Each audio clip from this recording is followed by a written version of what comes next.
Hello বন্ধুরা, কেমন আছো সবাই? তো কাজ শেষ হওয়ার পরে বাড়ি যাচ্ছি, লিফটে আছি। তো লিফট দিয়ে বেরোনোর পরে আমি বাইরের ভিউটা দেখাচ্ছি। এটা অফিসের ভিউ। তো খুব সুন্দর মেনটেন। আর জানি না এই গাছটা কি গাছ, কিন্তু দেখতে ভালো লাগছে। আর তোমরা কেউ যদি জানো কমেন্টে জানিও এই গাছটার নাম কি। ঠিক আছে, তো চলো। আর এই যে ল্যাম্পপোস্টগুলো রাত্রে দেখতে খুব ভালো লাগে। আর দেখতে দেখতে ঘরে ফিশ ট্যাঙ্কের সামনে চলে আসলাম। তো এগুলোকে এখন মাছগুলোকে খাবার দিতে হবে। তো চলো খাবার দেওয়া যাক। আর এই মাছটা দেখো ভেতরে বসেই আছে, নড়ছেও না।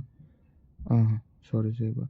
তো চলো খাবার দিয়ে দিই। আর আমি যে খাবারটা খাওয়াই তো জানেন, লাস্টের ভিডিওতেও দেখেছিলাম, এই খাবারটা দিই রাতের বেলাতে। তো খুবই ভালো। চলো দিয়ে দিই। আর তো আজকের মতো এখানেই ভিডিওটা শেষ করলাম। তো দেখা হচ্ছে কালকে সকালে। Tata, by.